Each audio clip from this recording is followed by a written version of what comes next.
Thank you very much for the introduction. It's my great pleasure to be here. I love the title of my talk, What the Future Holds. I'm here to be a soothsayer, and the great thing is, as long as I talk about a period in the future, let's say 100 years, no one can contradict me because we're all going to be dead, we hope. I'm not here to talk about exactly what the long-term future holds, but I'll start pointing at some interesting topics that I know of that people are looking at in terms of research and maybe some product development and other things that are coming down the pipe. So my own history, as Catherine said, I sort of had two dual tracks that have kind of interwoven through academia, through Ireland, Australia, University of Sydney, but also then working with companies like Maricel, Mitsubishi Electric Research, IBM, Smart Internet CRC, which is a partnership between industry and academia in Australia, to bring me to where I am today in the University of St Andrews. Now at the moment, as Catherine said, my day job is as a professor in human-computer interaction, which is studying how man and machine basically will work together, knowing about the limits of each, knowing about the limits of the human and knowing about the limits of the machine. Some people look at this in terms of maybe brain-computer interfaces, some people look at it in terms of implantable electronics, but we look at it much more in terms of interfaces in the here and now and new styles of interaction. I'm also a principal investigator on a Scottish Funding Council Horizon-funded Smart Tourism project, and I'll show you some examples from our own work, but also from other projects across Scotland. And this is specifically designed for SMEs to work with problem holders in academia. Another organization that I represent is CICSA, which represents all 14 computer science and informatics departments in Scotland. I'm the deputy director of that, and I also am chairing some relevant conferences, which I'll be drawing examples from. So some of the things I'm going to be talking about are literally research that's going to be published or going to be shown in the next few months, will then be translated in some small way or be picked up or combined with other things, and then will turn into maybe an application or a service or something that might come down the pipe in 24 months or 36 months or might never come down the pipe. And some things are very, very far in the future because there's lots more research to actually be done. So I thank my group, I thank the places I've worked before. A lot of what I'm going to be talking about today is in collaboration with a lot of other people. Currently in St Andrews, the type of research that we do is around ubiquitous computing. And this is a different paradigm from the desktop computer that you might be familiar with today, or even the mobile computer that is emerging in terms of tablet devices or mobile phones that people seem to have more and more. Ubiquitous computing is a different paradigm that I'll talk about. We also look at surface interfaces. Later this year in October, we're running the International Conference on Surface and interactive surfaces and tabletop computers. So tabletop computers, I'll show you some examples of them in a moment, are a form factor you might not be familiar with, but again are coming down the pipe. I'll show you some information visualization work, some intelligent interactive systems using the Kinect for gesture interaction, and then some adaptive interfaces. And this is definitely very speculative type of work. This is not something you see, this doesn't exist in product, this isn't in the mainstream, but it's something we are very passionate about and we really feel is going to become a new form of interaction. And the final one in the top right is we do a lot of work on multi-display applications. So right now, if you're using some application on a smartphone or a tablet device and you have a television, these things are separate. They know nothing about each other. You've got two computers beside each other. They know little or nothing about each other. But in the future, people will start building applications that actually do start using multiple displays simultaneously. So you can walk up to a public display and start using it for search. You can have content on your phone and automatically it transfers to a television. You can start thinking of all of the devices as being an interconnected whole. So ubiquitous computing was a term coined back in the 90s by Mark Weiser, and it's basically an idea, a very long-term vision, and this is the future part. So thinking of these sort of future views or these visions of the future, it's best to think of them as things that make you think about today rather than predictions of tomorrow, because anybody who stands up and tells you, I know what's going to happen in a year's time, is basically lying. Okay, they're just guessing. It's an educated guess to a certain degree. Especially with technology, because it's all about what becomes popular, what's fashionable, the right cost point, the right price point, technology emerging, use cases emerging. So predicting what's going to happen is a fool's errand. However, having a vision is an interesting point because it starts pushing us towards a different future. So the idea there is processing power so distributed in the environment that it effectively disappears. Now, some people will say, and there's researchers around the world who started publishing papers to say, we're already there. It's there, it's here, we already have ubiquitous computing. And in some ways, that's what happens with the future. It just becomes unevenly distributed. It's not the same everywhere, and some people have more of it than others. So the result of a ubiquitous computing future is lots of computing devices, all interconnected, all doing things, sharing information about our activities. The important thing in ubiquitous computing is that the interfaces that we have today with laptops and tablets and phones, they're a small, tiny little part of that future. Everything else is the big bad world around us, which means interfaces for people who are driving, interfaces for people who are cooking, interfaces for people who are caring for an elderly relative, connecting with a child, learning to read, learning to write, whatever it actually might be. I'll show you some examples of this. So in some ways it's a scary future because it means the computer that doesn't currently work is now going to be in everything and not work, rather than the other way around, which is probably the way you experience it. And also in some ways, we're at a particular point in the history of how computers and digital tools, we're in the early days. So when, let's say, the early explorers started creating new tools for navigation, they gave them to a few mariners who then used them to sail the seven seas, so to speak. And they refined them, and they refined them, and they refined them. And then eventually, more people started using them, and then more people used them, and then maps came about, and then new kind of consumer-level products. And this took dozens, hundreds of years, potentially, for the tools to get out to the mass market. Today, I know, for example, in Disney Research, a research paper was published 2 years ago. They turned it into a commercial prototype. They showed it, they manufactured it, and now it's being sold. Within 24 months, they go from sailing the seven seas to it being in your home here in Inverness. Okay? So the timescales are very, very compressed. So forgive us in some ways that it is broken, it isn't as seamless and easy as it should be, but it's going to get better. Or we're just not going to use it at all. So one question that we often ask ourselves is, how often are we limiting ourselves as humans when we look at the computers of today? When it's frustrating and it's not doing what it's supposed to be doing, when it's getting in the way of doing your job. If this is the high point of human-computer interaction, then we've failed, okay? This is not the high point of interaction between man and machine, okay? There's much further to go.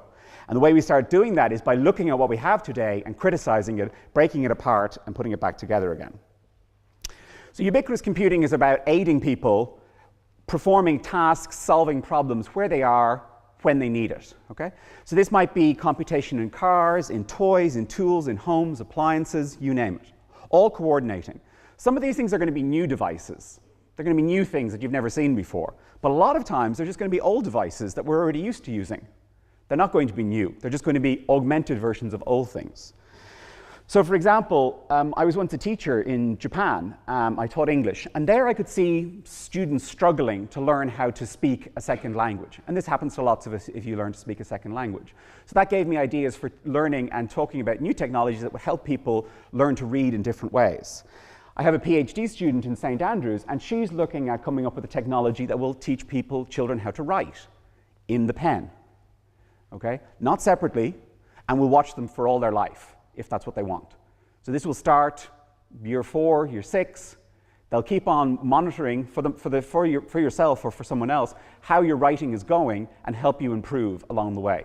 So it's not changing what you're doing. You're still writing, still pen and paper, still exactly pen and paper. But what we're trying to do is we're trying to aid you, because, I don't know about you, my handwriting is awful. I'd like it to be better. Lots of us would like it to be better. You think of the time you spent learning how to write, or not write in my case, but well. It's a huge investment. Same thing with spoken language, same thing with reading. All of these fundamental skills take a lot of time. So can we help in those ways? And that's where we're talking about putting new interfaces, putting it down at a very fundamental, low level in very simple tasks that people already do. So again, as I said, we're used to this graphical user interface that we have on desktop computers, the web, mobile devices, gaming consoles, all these type of devices. So there's a standard set of inputs that we already have. But in the future, research that's coming is looking at a much, much broader set of inputs into the system. So for example, anybody who does anything in the sports arena should know that physiological measurement, actually measuring the body itself, the heart rate, the pressure, the sweat, the the particular position of the limbs, all of that can be an input to an application.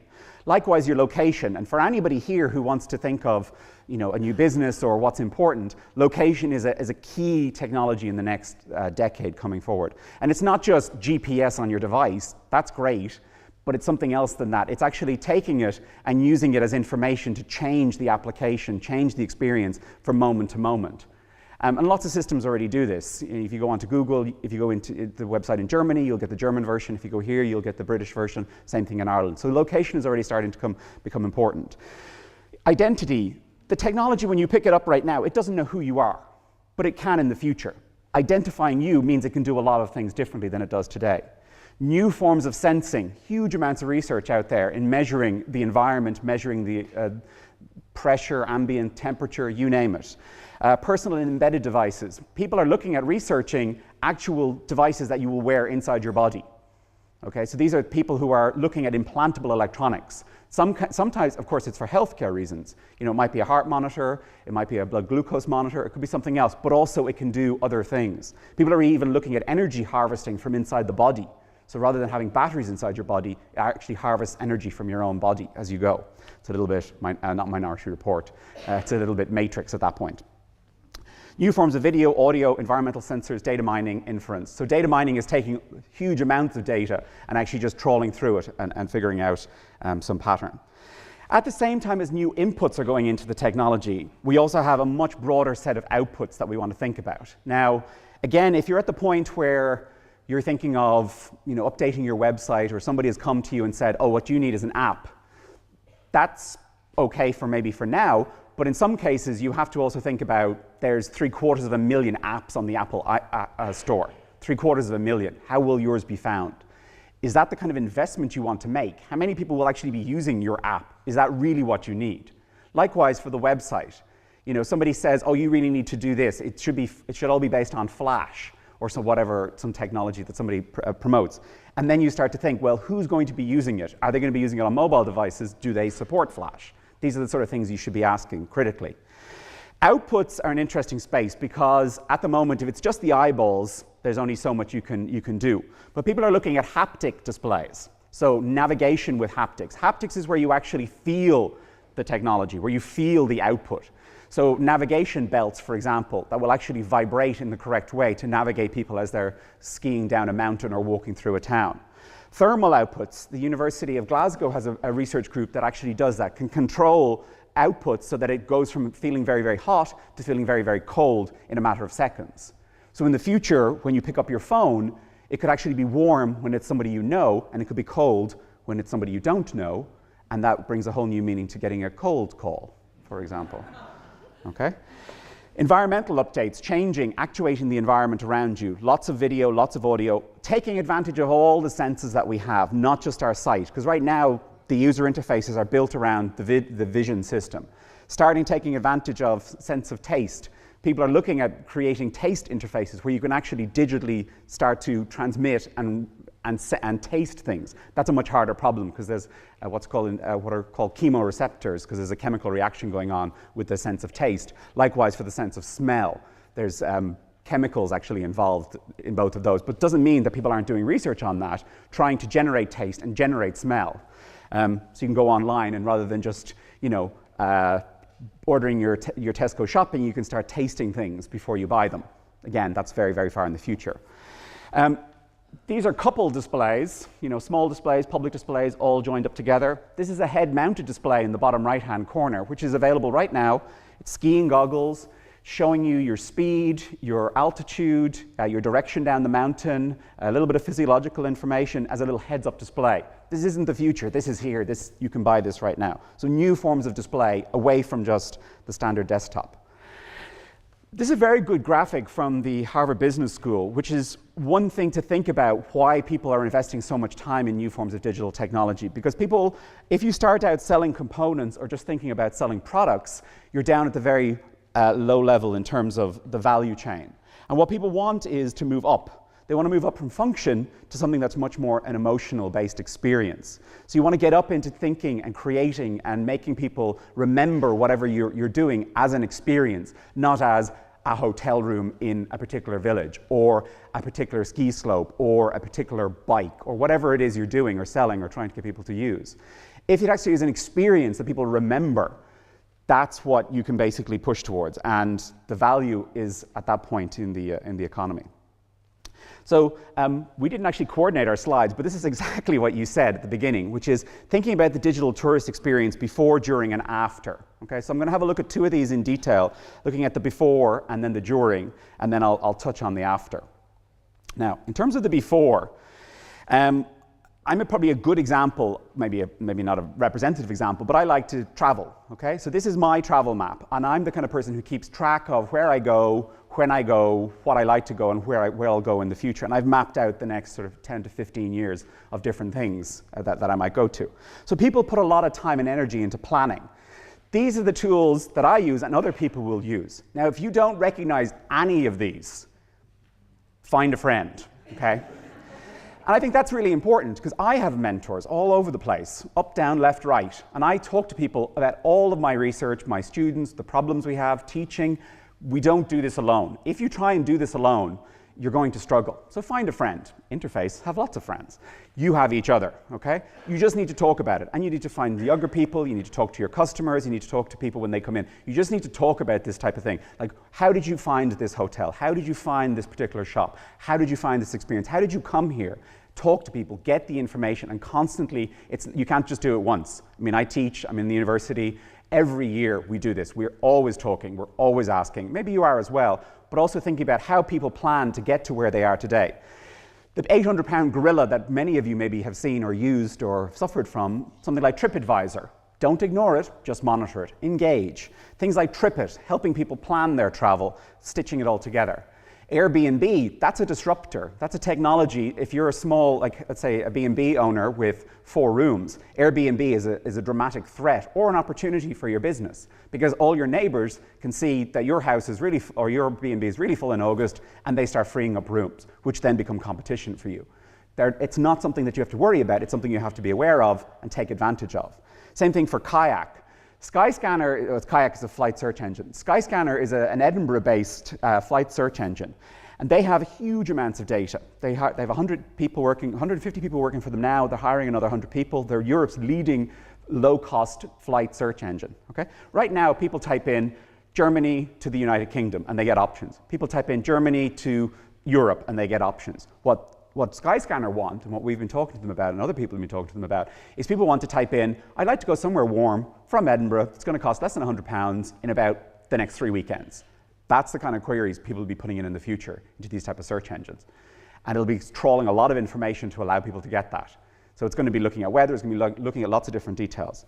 People are looking at weather when they're making decisions, low cost, Facebook, Twitter, getting information in all kinds of different ways. People are going into Google Earth. People are going to look at the front of your business and turn around the street and go, oh, that looks nice. I'd enjoy spending a couple of days there.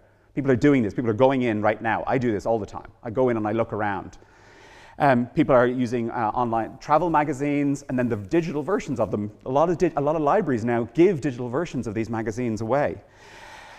Things people probably don't even think about. Time and date. Whenever I travel somewhere now, I figure out what's the sunrise and sunset of what it will be when I'm going to be there. So I know how much of the day and how much I can travel around it. Hipmunk is a search engine which actually shows you graphically how you interconnect things, and then the Thorn Tree is a place for people to discuss things. Something that might be a little scary, but is also something to think about, is genealogical tourism is a very big area. So people going back and looking through their family history, that's fine. People going back through their trees, that's reasonable. 23andMe is a company in California which you can send away and they will do a genotyping of your DNA for $99, and then you pay them $9 a month. And I use it when I'm deciding on where I'm going to be traveling, because I know hundreds of my third cousins through this website, because my DNA has been genotyped, as my partners. So we know about our family tree, not just through the family tree, but through biological networks. We know about disease, we know about all kinds of different things. This is the kind of information people are getting access to. Some of it's great, some of it's scary, you wouldn't necessarily want to use it yourself, but these are the things you need to be aware of. People are planning and thinking and interconnecting things in all kinds of unusual and strange ways before the experience. We do research projects on the before. So we work with the airline industry, for example. And what we do with that one is we extract social networks. So this is a social network of a large number of people from a small island in Europe, okay? Looking at who you flew with, when you flew, how often you flew, who you maybe sat beside, whatever it is, and grow networks. You travel as an individual passenger, you then become a customer, you sit beside the same person 3 times on the plane, there's a connection between you. All of this information, A, it's being used by security agencies, but B, it's being used by the airline industry to know more about their customers, know about the social network. And that's just extracted from people going on the same plane as each other. Nothing more complicated than that. You can grow these networks, okay, if you have the data. So that's the before, then we visualize it like this. The before is to know about the planning that people put into their travels, whatever it might be, and just be aware of that. And I think the recommendation I would have there is to monitor it, not necessarily to be worried about it, but certainly to be aware that people are putting in more and more time and energy into investigation and collection of data before they go. During is another interesting space to think about. When people are here, when people are actually engaging in a tourist experience, the thing I often get asked about here is, oh, all we need is a new app, don't we? We've been told we need an app. You might not need an app, okay? The reason being is somebody might never find your app. And even if they do, and I suffered from this last night myself, a lot of people treat wireless data access in their premises as something super special that you need to charge people £20 a day for, okay? If you don't charge for the water in your hotel, if you don't charge for the electricity that people can plug in to recharge their laptops, why do you think you should be charging for data? It's as fundamentally important as that. People come, people then decide what they're going to do during the day, they're going to connect back with family. Is this what you're going to do? You're going to basically stranglehold them so they can't plan for the rest of the trip. While they're staying with you. Okay, so yes, it used to be nice. It used to be people wouldn't mind maybe paying. People mind paying now. Okay, it's just part of the service. It's just part of the portfolio that they want. They want hot water. You wouldn't complain about that. They want electricity so they can plug things in. Why would you not give them data? It's just a necessity. It's not something extra that you should be thinking about. Then, of course, the solution is, oh, if you don't have that and you have this magical application that you spent £100,000 to develop, if it's going to be designed for 100 people, that's not a very smart return on your investment. Okay? So apps are not the solution to every problem. Okay? Anybody who says there's one solution to all problems doesn't know what they're talking about. But I'll show you some of the example applications that you might not have seen or heard of, but are actually quite interesting and common. So things that will allow people to translate. So if any of you remember the Hitchhiker's Guide to the Galaxy, the ultimate Babel fish that you would put in your ear and then you could speak and understand any language. Language for travelers is still a very big problem. Foreign language travelers coming here or us going to other countries where maybe we don't have enough of the local language. So the ability to translate on the fly is a huge area of research and there's more and more products coming in. Right now a lot of it is text-based, but you can start to imagine in the future it's going to be audio-based. So you'll type in or you'll say and out will come the other language. Separate to this, so speech recognition and speech generation are two big areas of research in the University of Edinburgh. And one interesting thing the University of Edinburgh is looking at is what's called a voice bank. So some people, when they get older or when they get a particular ailment, they lose their vocal cords. So right now what people are starting to do is basically put their voice into a voice bank, just like a DNA bank. And if in the future you were to lose your voice, they could regenerate a digital voice that was your voice. Because if you ever heard synthetic voices from people who've lost their vocal cords, they all sound the same. There's like 2 or 3 stock standard sets. And it's very difficult for people who lose their voice to then pick up a digital voice. Whereas now you can put your voice into a voice bank and in the future collect it and bring back your own voice. That might just be a digital representation of that. So speech generation is a big area of research for that, for medical reasons. But of course for us, it just turns into something that we might use for tourists with the Babel fish. Because you don't want to sound like the same as every other tourist when you're wandering around the town. Applications for people finding restaurants while they're on the go. Tripso, that's a crowdsourced application, so that's allowing lots of people to put up their own information. Flight radar, people are very curious about the world around them. They want to know what's that plane. At any given moment you can go to flight radar and it'll show you a global map of every plane flying, and you can click on it and it'll tell you exactly what the plane is. So you can look in the air, look at the map and just interconnect the two. Haleo for collecting taxis, and things like trip lens are a very interesting application because they're designed for people to basically create logs, to create stories as they go on their travels. Tinder is actually it's basically an application for people to meet each other in public spaces, sort of like Friends reunited. But it's a very simple application. You know, who's around me that I'd like to basically hook up with? But it could also be what's around me that I'd like to actually engage with. So there's lots of apps out there. You want to think about the investment that people are putting into this type of new experience, okay? So Disney have been doing this and been planning this for the last 5 to 6 years. New next generation experience, simple amounts of technology, lots of use of big data. Basically trying to get people to spend more money and spend more time in their parks. They've got 4 theme parks around the world, almost 50 million visitors a year. Very simple amounts of technology, new website, new mobile phone app. Using wristbands that have RFID, radio frequency identifiers, in them, which is just a near field type of communication, basically just an identifier. With wireless transmitters to allow people to kind of, without using their cards or without using cash, they can just move through the park. They can get onto particular turnstiles, they can buy food, they can interact. But what it can also mean is they can actually go up to interactive public displays, tap their band and see what have we already done, what might we like to do next, give people recommendations. Or going up to rides or going up to characters in the park and it'll know their name, know your name before you even get there. There's existing applications like this in South by Southwest, or even the EdMix Lift Pass in Vail is based on the same sort of RFID technology. But it's not cheap, okay? $1 billion investment to change the experience in the here and now using very, very simple technology. But the idea is a small change could increase people's spend or increase people's time. And Disney have spent a lot of time thinking about exactly what they want to do. And nothing too outrageous. Okay, and there's lots of outrageous things that I know Disney do. Outrageous maybe is not the right word. Inventive things. So Disney Research, for example, have a new research system called botanicals. And botanicals are interactive plants. Okay, so you touch your iPhone, you stroke the phone, you tap it, it knows that.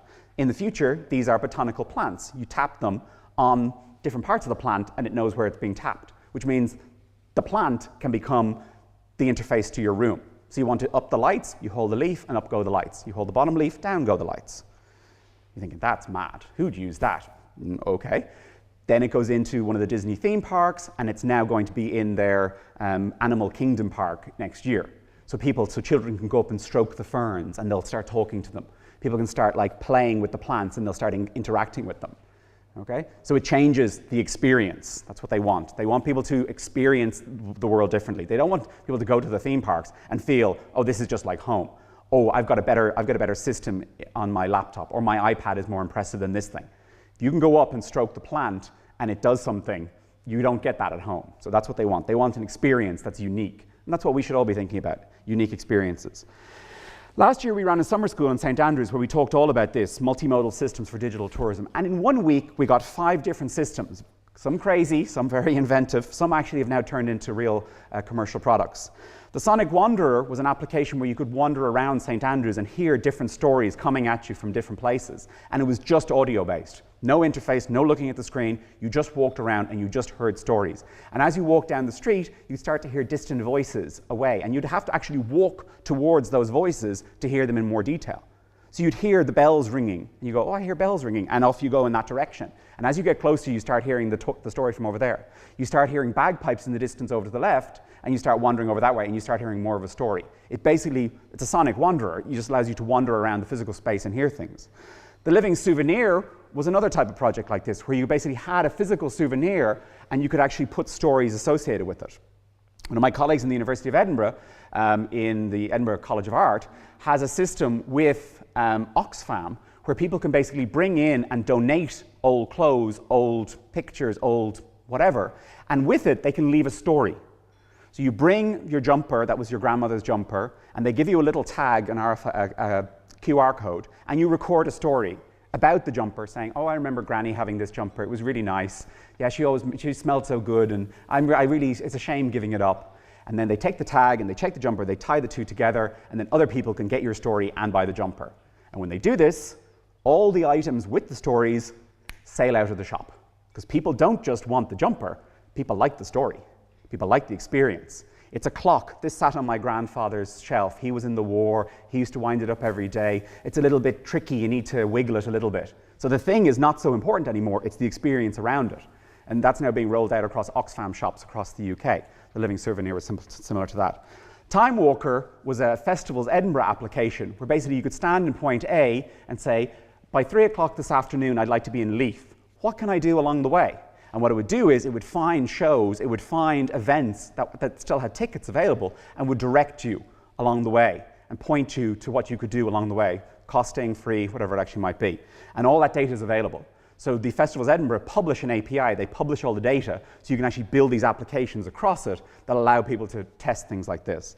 The Torres Tricorder was the same idea. If you've ever seen Star Trek, you know you can just move it around and it actually sort of acts as a sensor, effectively, telling you what's in different directions. And my favorite and craziest was the Ubrella. The Ubrella was a social umbrella, literally an umbrella. The display was in the umbrella, using a pico projector, which is a very small projector, which would project inside the umbrella. So you would hold up the umbrella, and inside the umbrella would be a screen.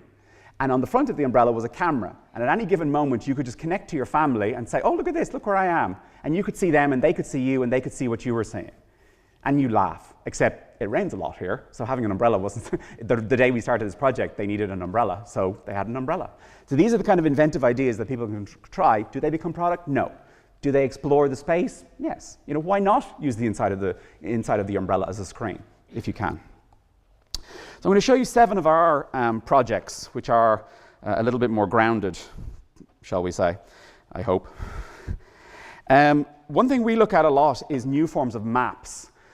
So everyone thinks mapping is a solved problem. Google Maps exists, that's it, you don't need anything else. But really, that's only one view of it, and maps are constantly evolving. So on the left, you have what's called a schematic map, which is just a very abstract, this is how I get from A to B on the subway in Glasgow, and on the right is an actual Google map. And what we do is try and squeeze those two together into one map. So the idea here for this project was, if I go from here to New York, I want one map.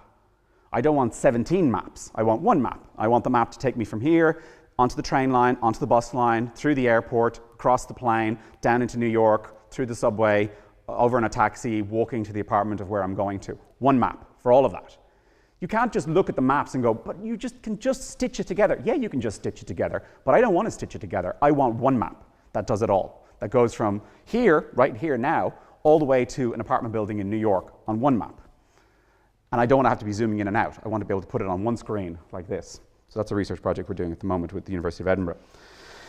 We also want to look at how we interact with maps. So we're very interested in multi-display applications. Right now, when people build applications, they sit on one device. They sit on this one screen or they sit on this one screen. But we want it so they sit on 2 screens. Now, where you're going to see this first is with television. So second screen applications with the iPlayer, they're going to be releasing a second screen application.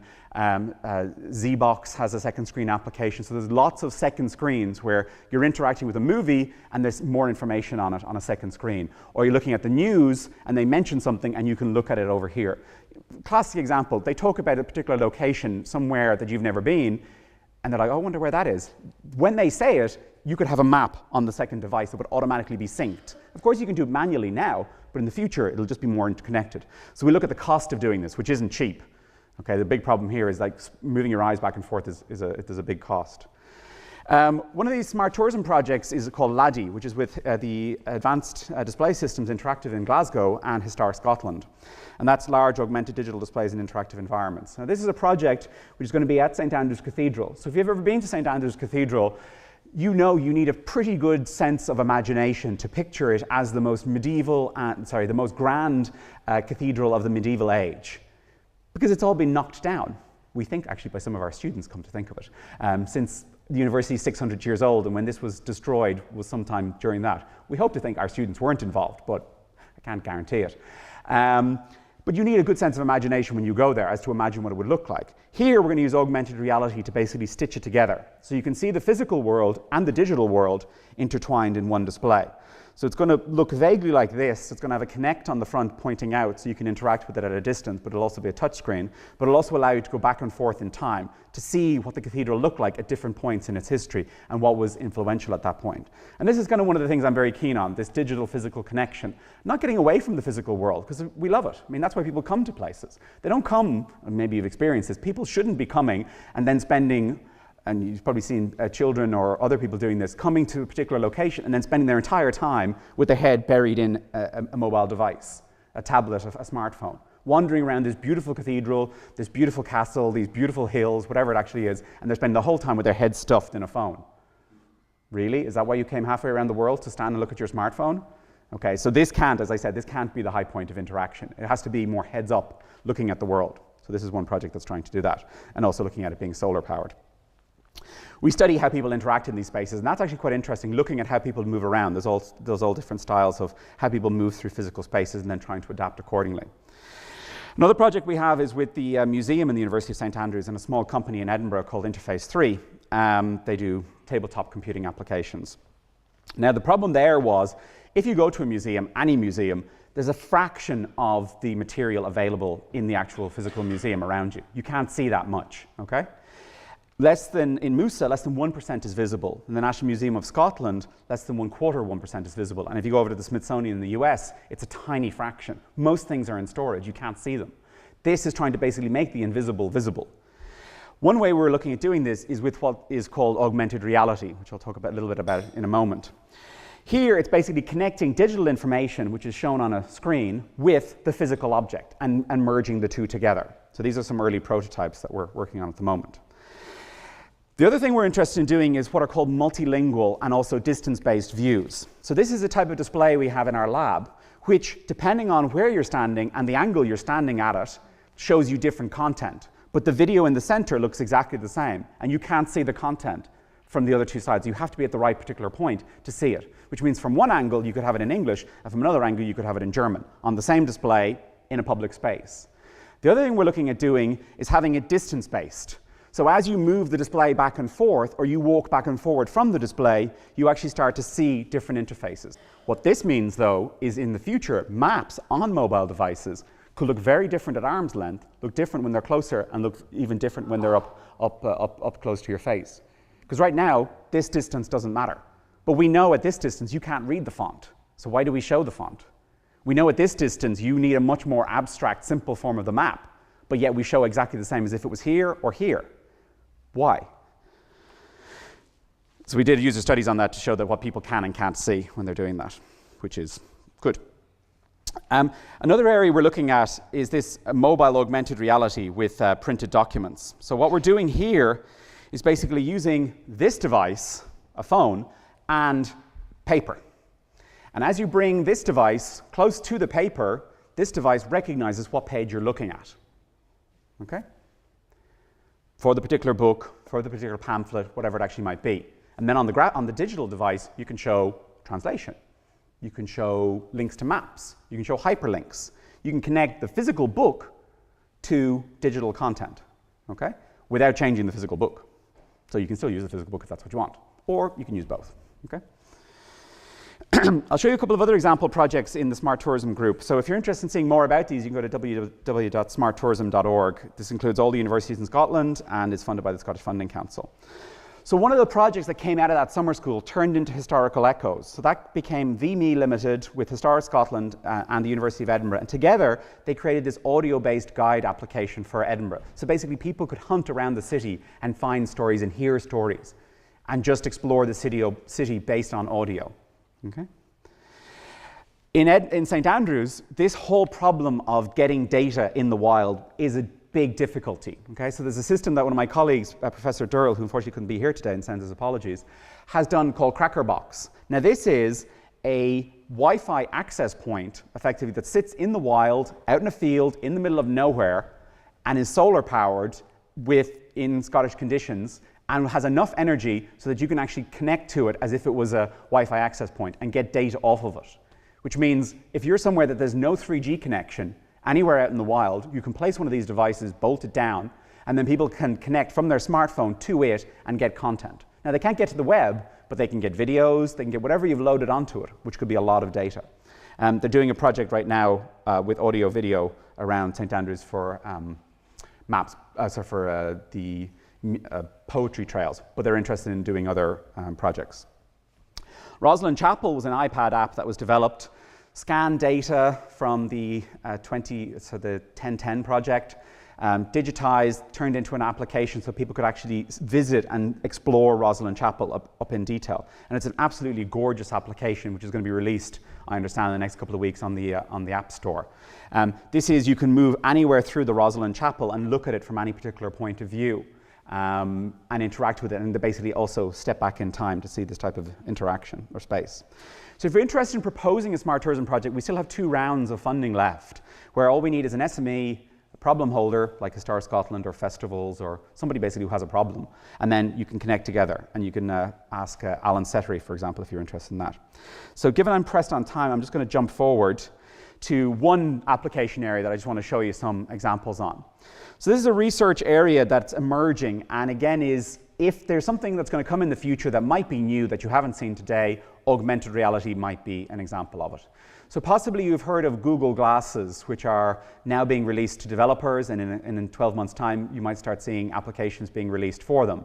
How will they look? What will people do with them is yet unclear, okay? But what people are certainly looking to do with them is this digital physical stitching, so that I know I'm looking at a particular building, I have no idea what its name is, but through these glasses I can actually see the name of the building in the right language, at the right level of complexity of language. So for children, it'll maybe just say the name. For us, it might say something else in a little bit more detail. Adults versus children, different languages, okay?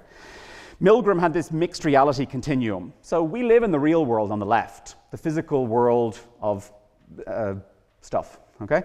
And on the right side of the equation is the virtual environment. So people look at creating virtual experiences, 3D worlds, all this kind of stuff. And in between it is a blend of those. Sometimes we take real things and we put them into the virtual world, and sometimes we take digital information and we put it into the physical world. Now this has been around for a while. People have been doing this with video-based augmented reality for a long time. You have a camera, it looks out, it sees a marker, it knows what it is, it stitches the content together. So here's a couple of examples from the HIT Lab in Australia. So here's Steve. He has his example with his name as a 3D piece of data, which then looks like it's physically attached to the page. Okay? You see, most of that's real, him with the piece of paper and the word Steve. And on the right, you also see him with 2 other examples. As he moves his finger, the computer vision system recognizes it. And then he can interact with that and manipulate that data, which means you can do all kinds of things, either with vision-based or other systems. You can actually start, we did this back 10 years ago when, with older systems. It means you can do these type of displays. You can have heads-up displays that show you what you're looking at. You can have character books. Even people are looking at doing this in graveyards. This usually, somebody usually recoils with the idea of having it. But if you go to Italian graveyards, you'll see photos. Graveyards now in Scotland are starting to have QR codes on headstones, so you can get some digital information. I wouldn't mind having this for my family, so when they come and visit, or not as the case may be, I can judgmentally leave messages to say, oh, you haven't been here for 3 years. I kind of look forward to that, I have to say. That's just because I'm Irish. But again, it's playful. I mean, being born is part of life, dying is part of life. We don't like to think of the one end, we enjoy the first end. But again, memories, we should keep these things alive, and that's what the digital world allows us to do. There's a whole space of display technologies. People are looking at it on the eyeball with contact lenses that are going to become displays, all the way through to spatial see-through displays or handheld displays. So the idea is something that goes from being just a concept, a science fiction concept in a movie that we wouldn't imagine would become real, can become real very, very fast and can become product and everyone can start buying it. The interesting thing there is not to just turn it into a TV screen, but to actually think of connecting it with the outside world. So for someone here, if there's a particularly nice panorama that you'd like people to come and interact with, you'd like them to spend more time there, that type of television display where you can interact with it. So I'll just show you, I think I have a couple of minutes, I'll just show you some examples. So here's a photo. You see pictures like this all the time. People see lots of nice pictures and they go, oh, I like that photo. I'd like to recreate that. Doing that right now is very difficult. Okay? If you see a photo and you say, I'd like to be able to recreate that, you type in London Parliament from Bridge, you get all this type of set of photos. Then you do this, and you're just overwhelmed with content. You're never really quite sure how to find it, how to locate yourself, how to exactly position yourself so you actually get the photo. So instead, you can actually stitch together a lot of data where you see any photo, and as long as people have collected the right amount of data, they can interact with it, where they can say, I'd like this, I'd like to recreate that photo, because I like the positioning that you've used. I like the bikes, I like the orientation. People can then come there, they can get guidance, it can walk them through, it can get them to a particular point, it can make them, reshift the display, it can then shift over something that's an augmented reality display, connecting it and actually showing you exactly where you need to walk through, which is quite important because it's in the middle of traffic. And then you get to that particular point, and hopefully you wait till there's no traffic, and then you can take the photo. Okay? But you need lots of different bits and pieces to be able to make that work. That's one example application that somebody should maybe try to do, but these are the kind of things people want. Other interesting ideas, especially for places here, looking at mementos. People are starting to do this. These are like just trivial positioning, clever positioning, but actually doing this properly is very tricky. So taking mementos like the picture of the Beatles walking across the, what's it called? Not Carnaby Road? Abbey Road, thank you. Abbey Road, lining that up, or that, or that, or that. Okay, so there's lots of this kind of applications, but people need guidance to be able to do this. Lots of people do these silly photos, the mini-me's, aligning things, but people need guidance how to be able to do that. This kind of stuff, this kind of stuff, this kind of stuff. This, you get it right, but it's kind of tricky. I mean, to explain to somebody else how to do this is not so simple. And the first time you try to do this, it might not work. Thankfully, I'm not alone. I'm not the only person who's ever done this incorrectly. Lots of people do this. Lots and lots and lots of people do this. And that's very sweet. God love them.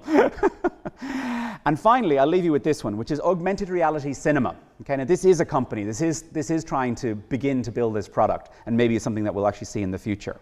So it's about connecting the physical and the digital together. It's not about separating it out. It's about bringing the two together.